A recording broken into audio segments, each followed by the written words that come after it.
Lorsqu'il se porte en avant, le cheval pousse son corps grâce à la puissance que les muscles de son arrière-main transmettent à ses membres postérieurs. Véritable moteur du cheval, les postérieurs poussent en effet un corps dont le poids dépasse souvent les 600 kg, que ce soit pour franchir un obstacle, galoper ou tourner. Le moindre défaut d'aplomb des postérieurs peut être à l'origine d'une mauvaise distribution du poids du cheval, ce qui constitue hélas souvent un obstacle à une pratique sportive de haut niveau.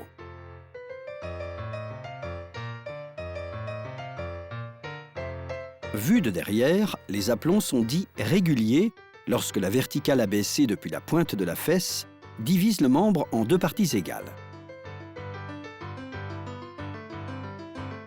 Si l'on observe maintenant le cheval de profil, les aplombs sont réguliers lorsque la verticale abaissée de la pointe de la fesse passe à la pointe du jarret, suit le bord des tendons et arrive au sol un peu en arrière du pied.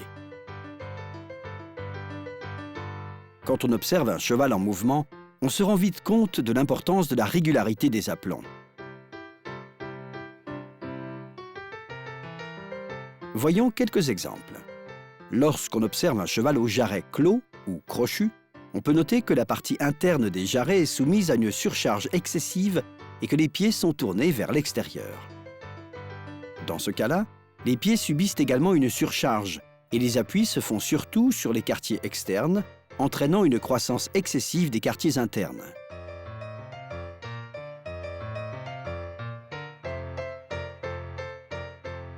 Il faut être très vigilant, car ce défaut d'aplomb prédispose le cheval à l'apparition d'un éparvin, une affection osseuse du jarret. Lorsque le défaut d'aplomb en mouvement consiste en une rotation de la partie inférieure du membre vers l'intérieur, autrement dit, que les pieds sont tournés en dedans, les risques d'atteinte sont élevés, car les quartiers internes du pied ont tendance à heurter le boulet du postérieur opposé.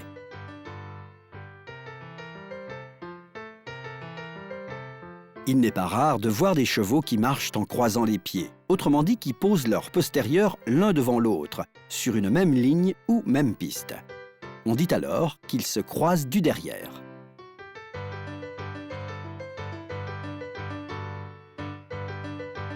Ce défaut, qui oblige le cheval à tourner son membre vers l'extérieur pour éviter de heurter le pied opposé, affecte son équilibre et l'expose également aux atteintes ainsi qu'aux chutes. Dans le cas contraire, les membres sont jetés en dehors, puis ramenés en dedans lorsque le cheval marche ou trotte. En effet, il fait décrire à ses membres un véritable arc de cercle vers l'extérieur.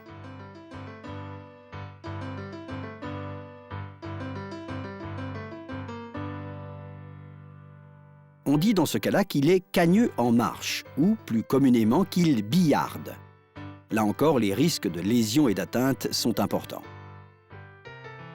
Quand le cheval est sous lui du derrière, autrement dit que la ligne d'aplomb tombe en arrière du sabot, les postérieurs ont tendance à être inclinés d'arrière en avant. Ce défaut nuit à l'étendue des allures et expose surtout le cheval à forger, c'est-à-dire à heurter le pied antérieur avec la pince du postérieur correspondant.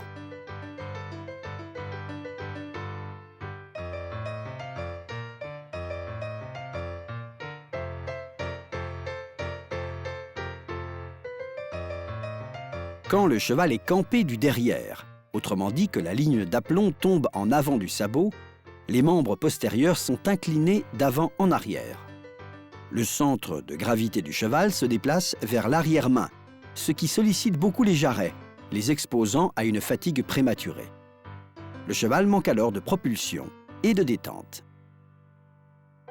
Toujours vu de profil, un cheval peut également présenter des jarrets droits ou ouverts, considéré généralement comme le défaut d'aplomb le plus handicapant pour les membres postérieurs. Dans ce cas-là, en effet, le canon et le tibia forment un angle trop ouvert, ce qui réduit grandement l'impulsion du cheval, la flexion des membres postérieurs étant alors très limitée. Ce défaut expose les ligaments du jarret aux lésions et fatigue les tendons fléchisseurs du pied, sans compter qu'il entraîne simultanément une croissance exagérée de la corne au niveau du talon. Les chevaux qui exploitent leur puissance pour se projeter en avant présentent en général des jarrets légèrement plus coudés et une croupe plus inclinée. Cette conformation leur permet d'engager correctement leur postérieur sous leur masse et d'abaisser les hanches, disposant alors de toute leur énergie.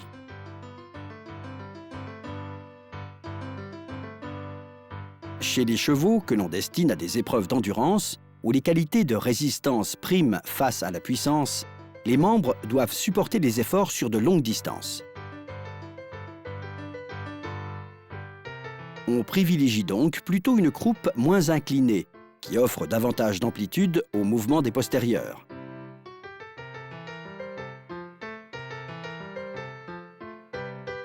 Il faut également veiller à ce que les pâturons soient assez résistants pour limiter les risques de descente des boulets lors d'efforts intenses. Les tendons fléchisseurs notamment jouent donc un grand rôle en empêchant une trop forte inclinaison des boulets vers le sol. On sait aussi que les pâturons courts, bien qu'ils soient plus solides et plus résistants, ont tendance à rendre les allures rapides un peu raides. Au contraire, les pâturons longs favorisent l'amortissement des allures et les rendent donc plus confortables.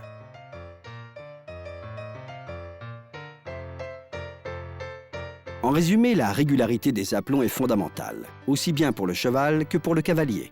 Les risques de blessures sont limités, les allures sont plus confortables. Bref, le cavalier n'a pas à se forcer pour obtenir le meilleur de sa monture.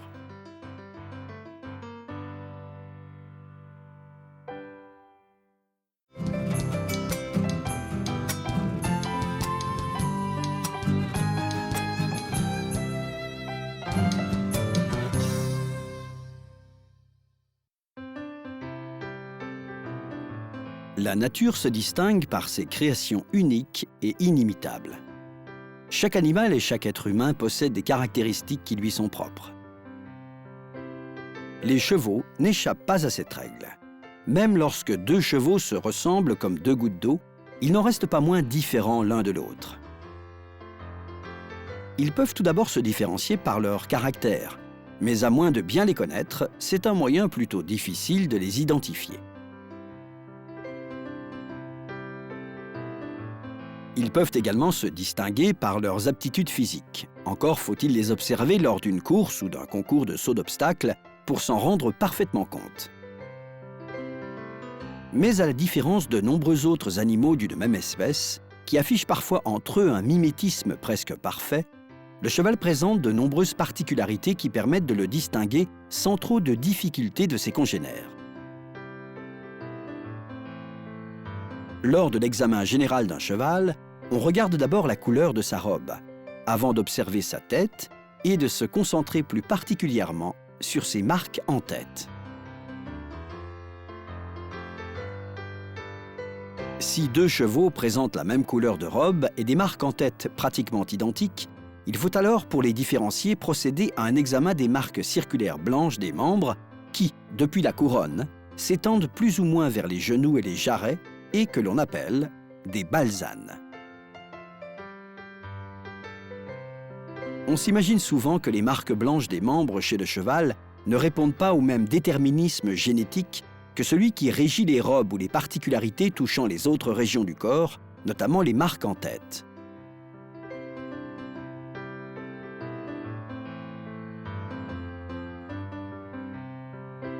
Une chose est sûre cependant, les balsanes constituent un caractère génétique dominant.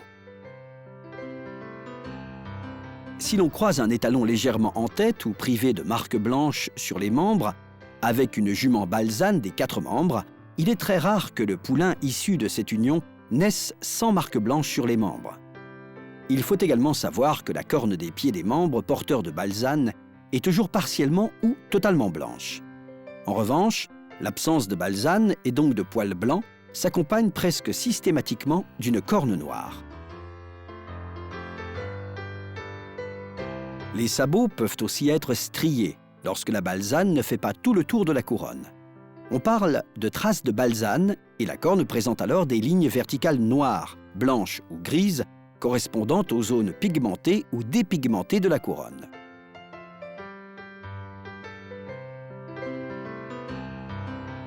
Certains chevaux se distinguent par la présence de petites taches de la couleur de la robe juste au-dessus du sabot et sous une balzane complète. Lorsqu'elles apparaissent, le sabot est soit noir, soit strié, indépendamment de la nature de la balzane.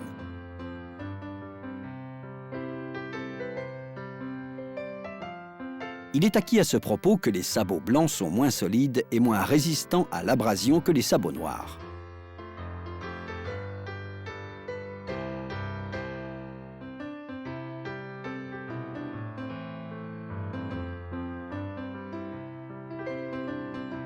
Ces qualités respectives de la corne blanche et de la corne noire ont toujours donné lieu à des dictons populaires, dont le plus célèbre dit « Balzane 1, cheval de fortune ». Balzane 2, cheval de gueux. Balzane 3, cheval de roi. Balzane 4, cheval à abattre. Analysons à présent les différents types de balzane. On parle de petite balzane ou balzane boulet lorsque la marque blanche couvre le pâturon et remonte jusqu'au boulet. Lorsque la marque blanche monte plus haut que le boulet, on parle de grande balzane. Quand la marque blanche atteint le genou ou le jarret, la balzane est dite chaussée. Si elle dépasse le genou ou le jarret, elle est haut chaussée. Les balzanes haut chaussées ou très haut chaussées sont souvent la marque des chevaux pie.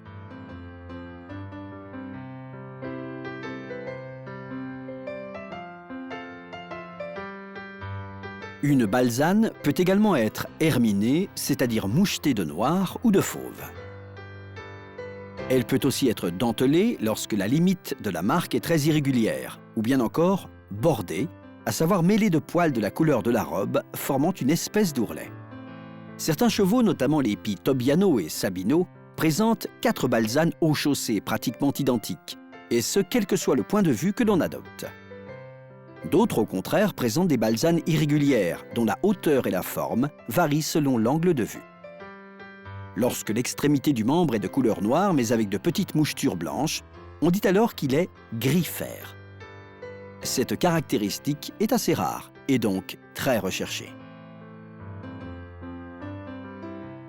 Qu'elles soient antérieures ou postérieures, à droite ou à gauche, petites ou grandes, les balzanes restent un signe très distinctif qui rappelle, si besoin est, que chaque cheval est unique et inimitable.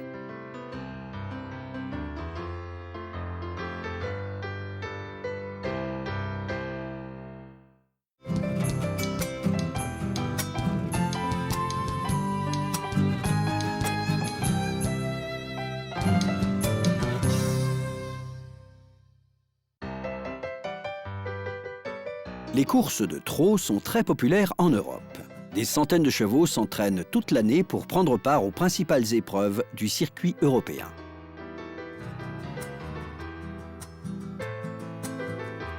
En revanche, ils sont beaucoup moins nombreux à tenter le challenge sur des pistes enneigées pendant la saison d'hiver.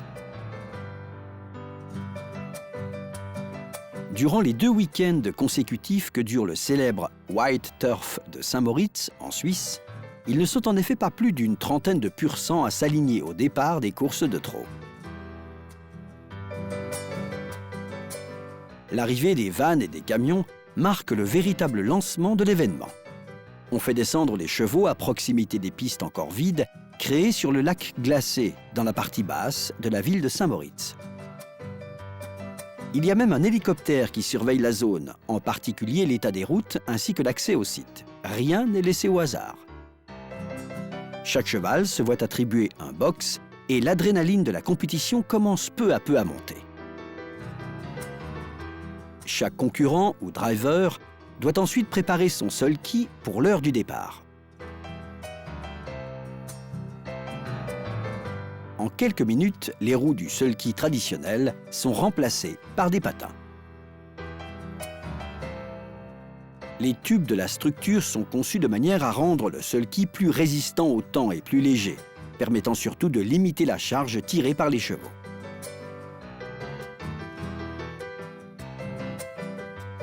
En préambule, un quadrige décoré à la manière des chars de la Rome antique défile pour rappeler les origines de cette discipline. Drivers et entraîneurs prêtent alors la plus grande attention à l'état de la piste et de la neige en particulier. En effet, le passage du quadrige montre bien que la neige est encore toute fraîche et qu'elle doit par conséquent être resurfacée, ce dont vont se charger les dameuses avant le début des courses. Les drivers commencent alors à harnacher leurs chevaux car le départ approche.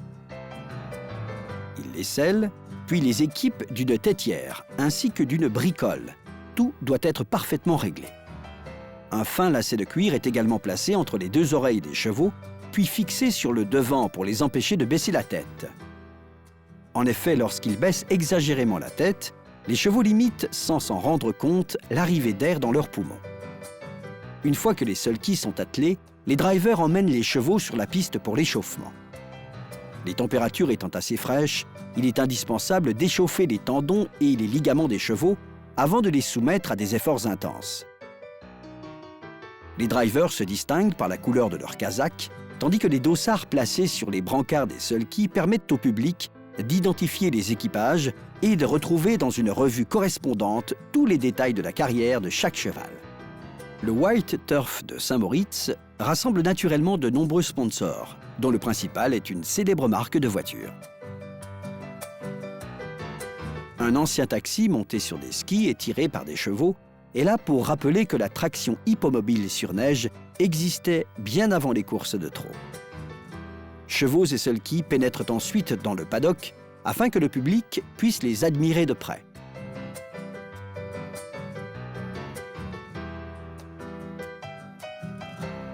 Les yeux les plus experts en profitent alors pour évaluer le caractère, la morphologie et la volonté de chacune des montures. Les parieurs établissent, eux, leur dernier pronostic.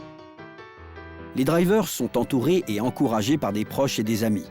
L'intervention d'assistants est parfois nécessaire pour contrôler un cheval un peu trop fougueux. Les équipages reçoivent ensuite l'ordre de quitter le paddock pour se diriger vers la ligne de départ, distante d'environ 800 mètres. Le paddock se vide donc en quelques instants. Au sol, il ne reste plus que les traces des fers spéciaux qui offrent aux chevaux une meilleure adhérence à la piste. Dans le public, l'attention est palpable, en particulier chez les parieurs.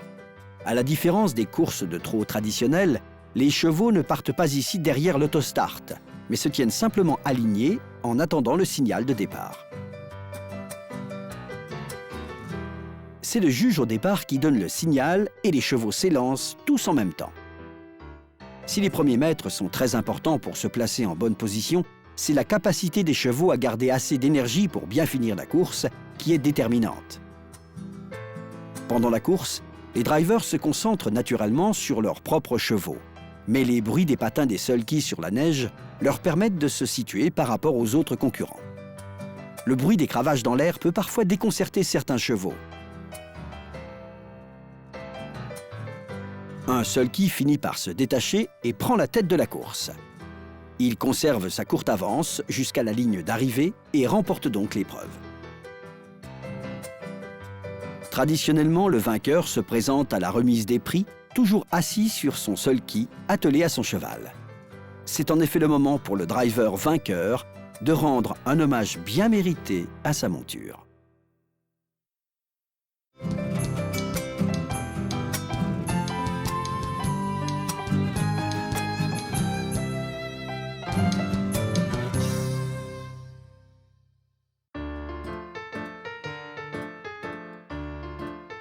Les chevaux sont des mammifères appartenant au groupe des herbivores. Bien qu'ils soient capables d'ingérer d'autres aliments comme des granulés ou des céréales, l'herbe et le fourrage n'en demeurent pas moins indispensables à leur alimentation.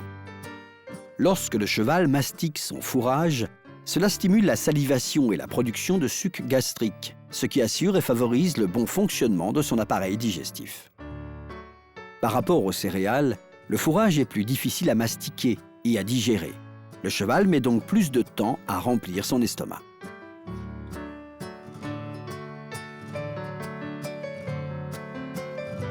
Des études ont montré qu'en liberté, les chevaux disposant d'une surface de pâturage suffisante consacrent en moyenne 60% de leur temps à s'alimenter, soit environ 14 heures par jour. Cela est dû au fait que le cheval possède un tout petit estomac par rapport à son volume corporel total. Sa capacité allant de 8 à 10 litres, il ne stocke pas assez d'aliments pour toute la journée, ce qui stimule et pousse le cheval à manger très régulièrement. Il est donc préférable que les chevaux ingèrent une quantité suffisante de fibres au cours de la journée. En effet, le fourrage, riche en fibres, constitue l'élément le plus important de l'alimentation du cheval. Les fibres du foin représentent notamment une excellente source d'énergie. L'intestin du cheval stimule les mouvements péristaltiques lors du passage des fibres. Il est donc conseillé de privilégier des fibres longues qui aident à la mastication et allègent la digestion. Les fibres apportent donc de l'énergie au cheval durant les exercices. Une bonne santé intestinale est absolument indispensable pour obtenir de bons résultats. La présence de fibres présente notamment l'avantage de maintenir la circulation du sang dans le système digestif pendant les exercices. Il faut savoir par exemple que le maintien du flux sanguin dans le système digestif entretient la qualité du transit intestinal et prévient les coliques. L'apport de fibres de bonne qualité a généralement pour conséquence l'augmentation de la consommation d'eau chez le cheval, ce qui ne peut être que bénéfique, car cela limite les risques de déshydratation, en particulier lors d'efforts intenses. Il faut fournir aux chevaux un fourrage de préférence frais et tendre. Lorsque le fourrage est trop sec, autrement dit qu'il a été conservé trop longtemps, il est conseillé de l'humidifier avec un peu d'eau avant de le donner aux chevaux. L'eau ne peut leur être que bénéfique, tandis que la rigidité des brins de foin, trop secs, peut blesser la bouche des chevaux.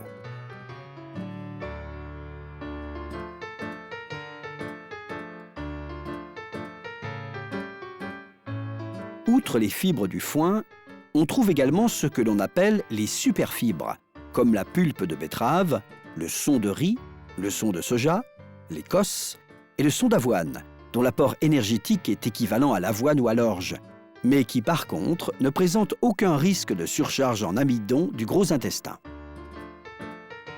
Lorsqu'on nourrit des chevaux qui vivent au box et qui ne sortent donc très rarement au pré, il est essentiel de leur donner les fibres, donc le foin ou l'herbe, avant les céréales ou les compléments. Donner les fibres avant les céréales permet surtout d'atténuer la sensation de faim chez le cheval, qui va manger sans se précipiter. Lorsqu'on lui donne enfin les céréales, il va alors manger plus lentement, évitant ainsi l'accumulation d'aliments dans l'estomac. Si en revanche le cheval se nourrit d'abord de céréales, il risque d'en avaler de grandes quantités en peu de temps. L'estomac se remplit donc très rapidement, stimulant ainsi le processus de digestion. La fermentation puis la digestion des céréales entraînent inéluctablement la production de gaz, que le cheval élimine par l'anus, puisqu'il ne peut ni rôter ni vomir. Toutefois, ces gaz qui transitent par l'intestin provoquent parfois des coliques et des douleurs. La production excessive de gaz peut même entraîner la paralysie de l'action péristaltique intestinale si conjointement l'ingestion de fourrage se révèle insuffisante. Voilà pourquoi il faut veiller à donner le fourrage avant les céréales pour limiter le risque de colique. Ces connaissances relatives à l'alimentation sont naturellement très précieuses, car elles permettent d'éviter les problèmes de santé chez le cheval, à commencer par les troubles alimentaires et par conséquent de préserver sa santé. Elles permettent enfin et surtout d'adapter l'alimentation du cheval à la discipline et à l'activité pratiquée.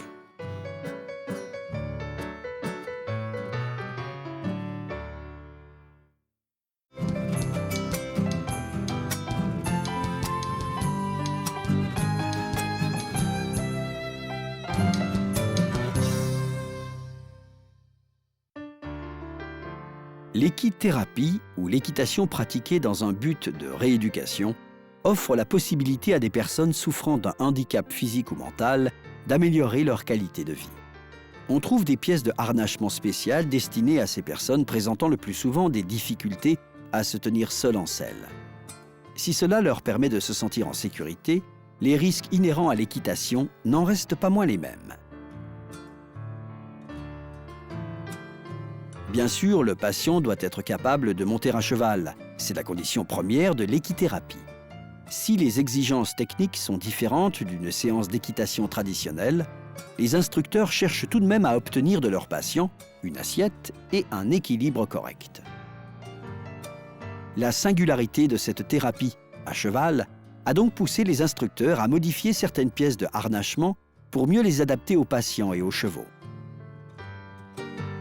Pour limiter au maximum les douleurs musculaires dues à une toute première expérience en selle, les instructeurs font monter les enfants sur un tapis de selle en mousse de caoutchouc qui s'adapte parfaitement au dos du cheval, recouvert ensuite d'une couverture de laine. L'objectif des instructeurs est d'offrir aux patients le plus de confort possible en selle. La couverture de laine, notamment, que l'on place donc au-dessus du tapis de selle, permet aux cavaliers de se sentir en sécurité. En effet, il est très facile de s'y accrocher en cas de panique ou de mouvement brusque du cheval. Tous ces éléments sont fixés à l'aide d'une sangle assez étroite qui permet de bien les maintenir en place. Lorsque le moment est venu de monter en selle, il faut d'abord ajuster les étriers, c'est-à-dire régler la longueur des étrivières.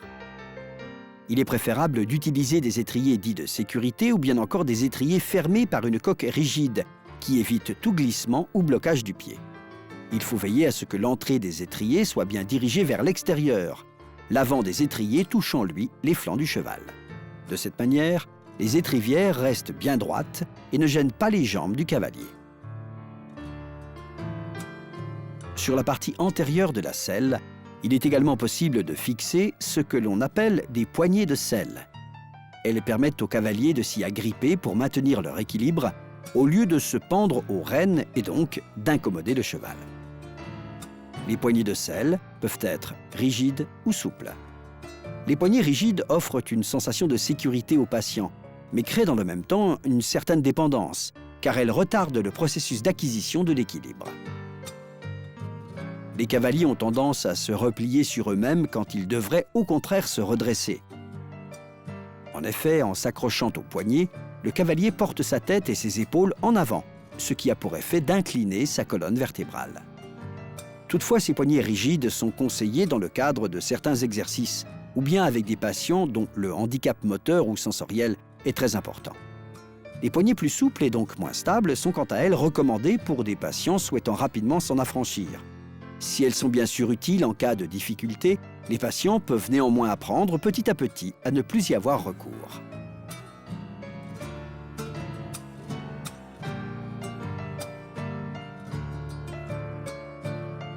Lorsque l'instructeur monte derrière le patient, la selle doit naturellement être plus longue, de manière à pouvoir y fixer 2 paires d'étriers.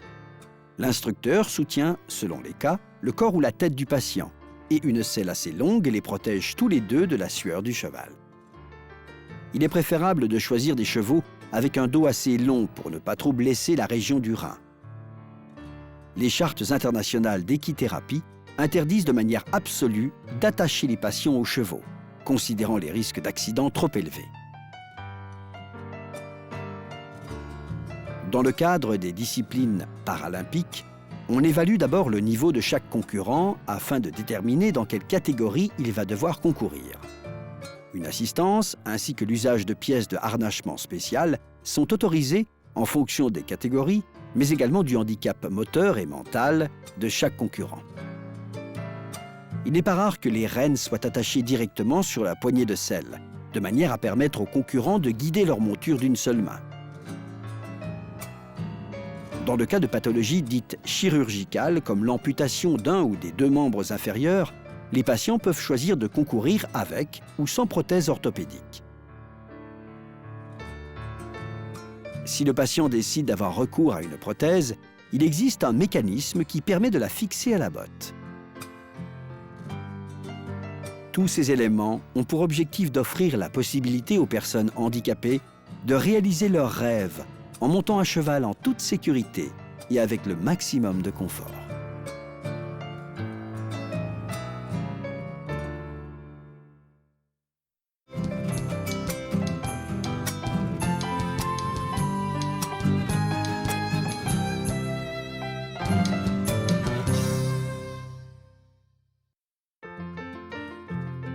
Lorsqu'un cheval est correctement dressé, le cavalier utilise normalement ses jambes pour le guider et les rênes pour le contrôler. Hélas, nombreux sont ceux qui font un usage excessif des rênes pour transmettre les différentes indications, ce qui n'a d'autre conséquence que de perturber le cheval. Dans ce cas, il est difficile d'obtenir une position et un équilibre correct de la part du cheval. Dans certains pays, la forme de la selle permet au cavalier de ne faire qu'un usage limité des jambes. Mais cela le pousse simultanément à utiliser les rênes plus qu'il ne le faudrait, surtout quand elles sont reliées entre elles et tenues d'une seule main. La rêne extérieure exerce alors une pression sur l'encolure du cheval, lequel tourne sa tête vers l'extérieur, rendant les mouvements plus difficiles. Pour bien lui enseigner le contact des jambes, il est nécessaire de faire exécuter au cheval différents exercices pour éliminer chez lui toute incertitude ou appréhension et le faire réagir sans qu'il soit besoin de recourir exagérément aux aides. Pour faire tourner le cheval, on sait qu'il faut utiliser la jambe gauche pour aller à droite et inversement la jambe droite pour aller à gauche. Grâce au travail à la longe, on a déjà appris au cheval à fléchir la tête vers l'extérieur du rond de travail ou du manège, tandis que l'arrière-main se déplace, elle, vers l'intérieur, sur une autre piste. En selle, il faut répéter le même exercice en demandant au cheval de fléchir sa tête vers l'extérieur tout en déplaçant ses hanches et sa croupe du côté opposé.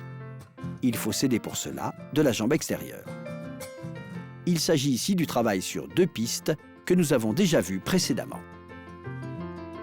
Lorsque le cheval s'exécute correctement, il faut relâcher les aides et le laisser marcher librement. L'objectif est d'encourager le cheval à déplacer son arrière-main vers l'intérieur du rond pour travailler sur 2 pistes. Au début, il faut demander au cheval une flexion de la tête assez prononcée, puis progressivement plus modérée. Cet exercice doit utiliser comme repère la palissade du rond de travail ou du manège, en suivant donc dans un premier temps la piste extérieure. Si les réactions du cheval sont douces et franches, il faut alors ajouter un niveau de difficulté. Demandez par exemple au cheval de marcher vers une piste intérieure en se déplaçant latéralement. Pratiquement parlant, il s'agit de quitter la piste extérieure qui longe la palissade pour emprunter une piste parallèle à cette dernière, mais courant à l'intérieur.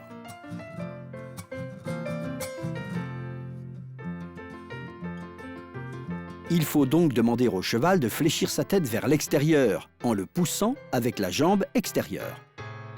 S'il répond à la jambe isolée et se déplace vers la piste intérieure, il faut rendre les rênes et relâcher la pression de la jambe pour le récompenser.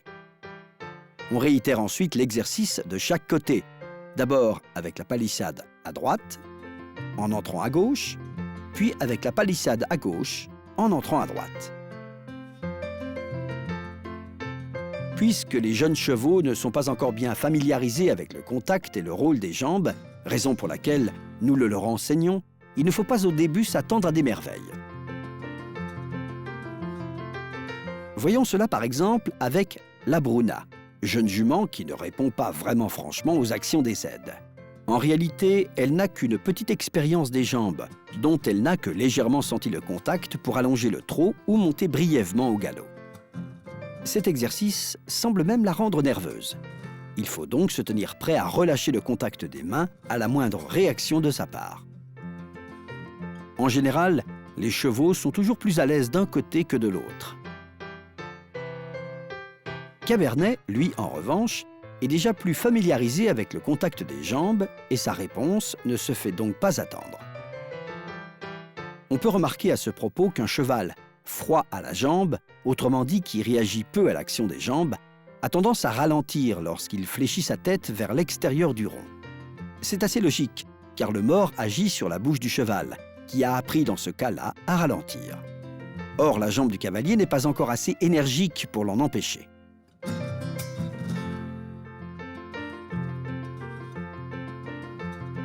Mieux vaut se montrer un peu moins exigeant, car les résultats arrivent avec le temps et à force de travail et d'entraînement. En ce qui concerne Bruno, les choses sont un peu différentes. C'est un cheval qui cède parfaitement à la jambe pour avoir été correctement dressé. On voit d'ailleurs tout de suite la différence dans sa façon de se déplacer. Sa cession à la jambe fait en effet toute la différence, lui permettant de descendre sur la piste intérieure presque naturellement.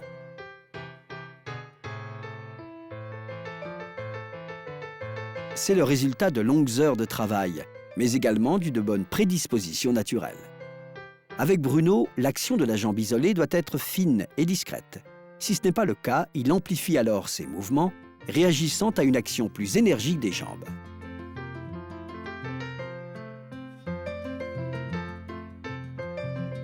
Lorsqu'un cheval comprend que c'est la jambe isolée du cavalier qui le pousse à changer de direction, en lui faisant déplacer ses hanches du côté opposé, alors la communication entre les deux s'en trouve renforcée. La tête et l'encolure sont plus stables, le rythme est plus régulier, les transitions et les déplacements se font tout en douceur. Le binôme cheval-cavalier semble alors ne faire qu'un.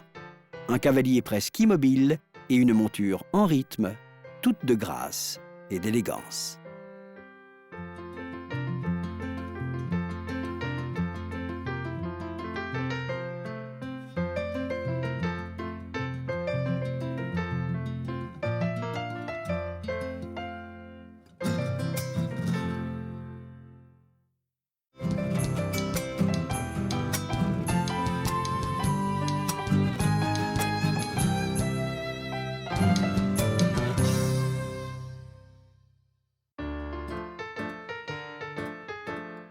Être capable de sentir si un cheval galope juste ou sur le bon pied est essentiel, même si cela reste très difficile à maîtriser pour un cavalier néophyte. Le galop, qui est une allure sautée à 3 temps, 3 battus et 1 temps de suspension, produit un rythme et un son reconnaissables entre tous. Lorsqu'un cheval galope à droite, c'est le 3e temps que l'on perçoit le plus distinctement. Autrement dit le posé de l'antérieur droit, qui supporte alors presque tout le poids du cheval. Quand le cheval galope à droite, on perçoit ce bruit. C'est donc bien le posé de l'antérieur droit, donc le 3e temps, que l'on entend le plus. En revanche, s'il galope à gauche, c'est bien le posé de l'antérieur gauche, soit toujours le 3e temps, qui est le plus bruyant.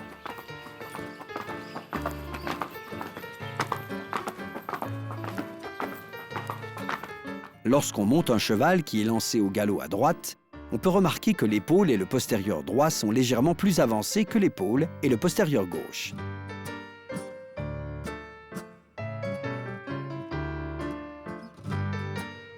C'est exactement le contraire qui se produit si l'on monte un cheval qui galope à gauche. L'épaule et le postérieur gauche s'avancent plus à chaque temps du galop que l'épaule et le postérieur droit.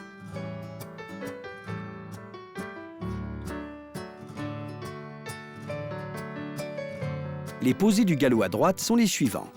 Premier temps postérieur gauche, 2e temps diagonale gauche, c'est-à-dire antérieur gauche et postérieur droit, 3e temps antérieur droit, et enfin 4e temps, le temps de suspension. Pour le galop à gauche, les posés naturellement s'inversent. Avec cette séquence, on comprend qu'il existe 2 façons de partir au galop sur le bon pied. En retenant l'épaule extérieure, gauche, pour un départ au galop à droite par exemple, ou bien en poussant légèrement les hanches vers l'intérieur par une action de la jambe extérieure. La première méthode est peu académique, mais très efficace avec les animaux peu avancés dans leur dressage, ou qui sont peu sensibles à l'action de la jambe. C'est en l'occurrence la méthode qui est employée avec les chevaux de course, car les jockeys, de par leur position, ne peuvent pas se servir de leurs jambes.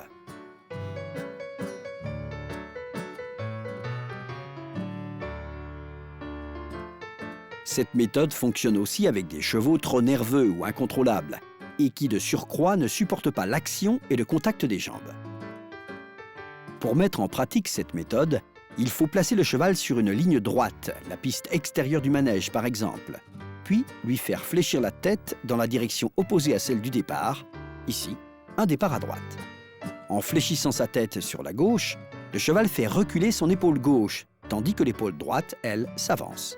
En observant à présent l'arrière-main du cheval, On peut remarquer qu'en fléchissant sa tête vers la gauche, il déplace ses hanches sur la droite, le cheval travaillant alors sur 2 pistes.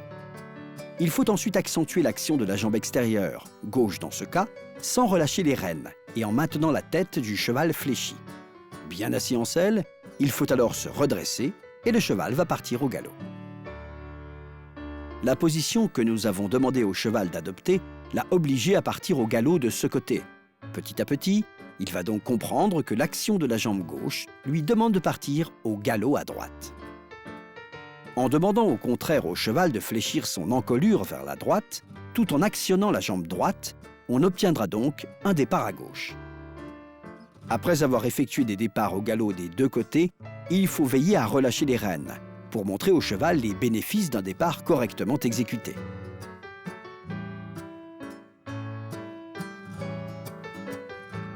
Rappelons l'importance du travail au pas et au trot sur 2 pistes lorsqu'on souhaite apprendre au cheval à céder correctement aux aides et notamment à la jambe. Puis viendra le moment où le cheval n'aura plus besoin de fléchir latéralement son encolure pour partir sur le bon pied. L'action seule de la jambe suffira. Il faut ensuite faire rompre le cheval au galop rassemblé. Pour ce faire, il est recommandé de travailler l'exercice appelé tête au mur ou croupe en dedans, qui consiste pour le cheval à se déplacer en biais le long du mur du manège, les hanches en dedans et dans les sens de son incurvation. Les antérieurs sont sur la piste et les postérieurs sur une piste intérieure. En travaillant correctement de chaque côté, on parviendra à faire partir le cheval systématiquement du bon côté et sur le bon pied, tout en maintenant chez lui une attitude rassemblée. Hanche en dedans à droite, dos bien droit pour le cavalier, impulsion avec la jambe gauche et départ à droite. Hanche en dedans à gauche, dos bien droit pour le cavalier, impulsion avec la jambe droite et départ à gauche. Progressivement, on va donc apprendre au cheval à partir au galop à juste ou sur le bon pied, et ce même pour un départ arrêté en le stimulant avec la jambe opposée. Voilà donc une nouvelle étape de franchie.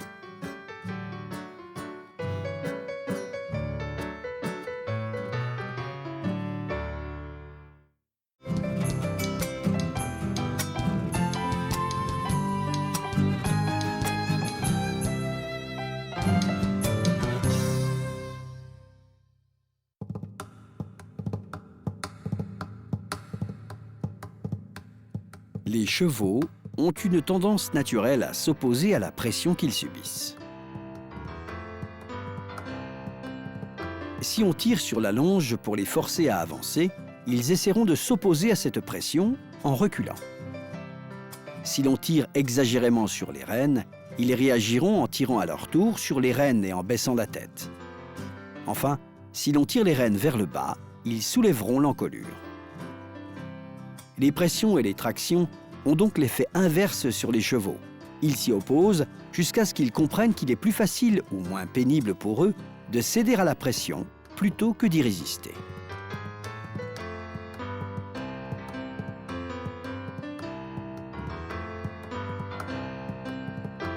Voici Noche Estrellada, une jument que son propriétaire Marcelo a décidé de présenter à Martín Ardoy.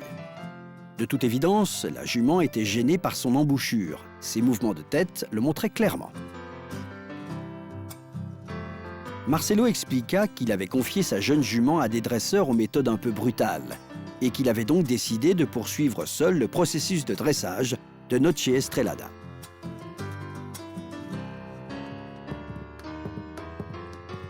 L'attitude de la jument, associée à une certaine rigidité de l'encolure, une tension du dos et à des allures désunies, parlait d'elle-même. En examinant l'embouchure, Ardoy constata qu'elle était trop fine et qu'elle exerçait par conséquent une pression excessive sur la bouche du cheval, provoquant des douleurs au niveau des gencives. Cela justifiait parfaitement la réaction de la jument, qu'il fallait maintenant corriger. Ardoy fut cependant soulagé de constater que sa bouche ne présentait pas de lésions importantes. Noche Estrellada ayant été peu ou mal dressée, Ardoy décida d'utiliser un mors avec un diamètre intermédiaire, idéal avec ce genre de monture.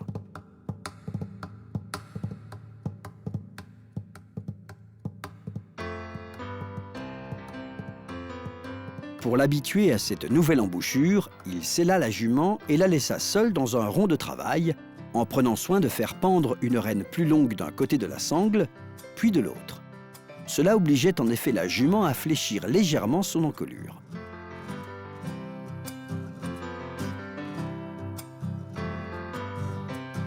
Quand la jument comprit qu'elle devait marcher en fléchissant la tête des deux côtés sans tirer sur les rênes, Ardeuil raccourcit les deux rênes en même temps.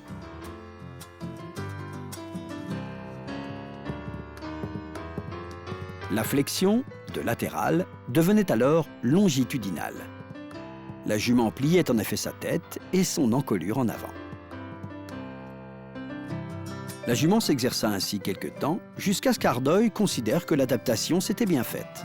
Autrement dit, quand elle marchait et trottait en rythme, sans modifier la position de sa tête et sans contact des rênes sur sa bouche.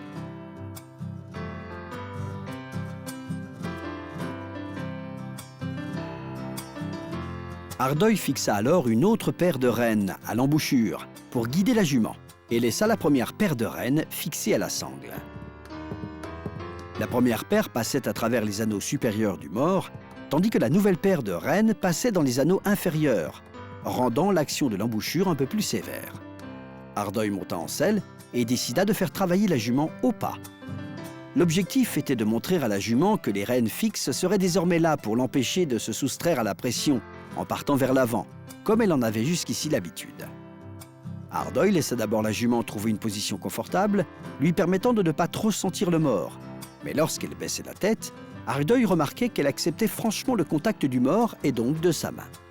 En effet, Noce Estrellada goûtait son mors, c'est-à-dire qu'elle se trouvait dans un état de légèreté et de bien-être. Au pas, les progrès furent donc plutôt rapides. La jeune jument raccourcissait son pas, réalisant au passage des demi-arrêts, le tout dans une position correcte. Ardeuil relâcha alors les rênes pour la récompenser. Il comprit à ce moment-là que les éperons et la cravache ne lui seraient d'aucune utilité avec Noce Estrellada. Le travail s'est donc poursuivi au trot, en allongeant et en raccourcissant l'allure. Ardeuil observa que la jument cherchait à reprendre sa position incorrecte du début, mais les rênes fixes étaient là pour l'en empêcher. Trop allongé et trop rassemblé, avec des foulées amples et étendues pour le premier et une cadence plus lente pour le second, telles furent les consignes de Martine Ardeuil. L'objectif était d'habituer progressivement la jument à son embouchure tout en évitant des réactions indésirables de sa part. Au galop, enfin, Noce Estrellada montra de très bonnes dispositions, notamment lorsqu'Ardeuil la fit travailler en cercle. Le mors contrôlait parfaitement la jument qui maintenait par conséquent une bonne position. Ardeuil réalisa l'exercice des deux côtés pour s'assurer que la jument était bien équilibrée. Une fois la jument habituée au changement d'allure, Ardeuil lui demanda de s'arrêter.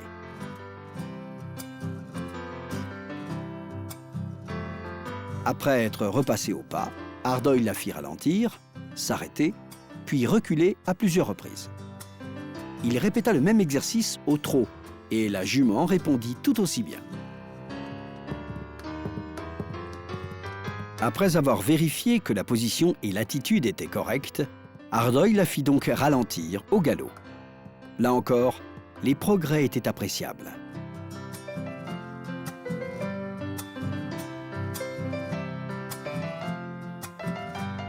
Marcelo, le propriétaire de Noce Estrellada, devra poursuivre le travail amorcé par Martine Ardeuil, afin que la jument apprenne à répondre correctement aux aides sans que l'on ait forcément recours aux rênes fixes.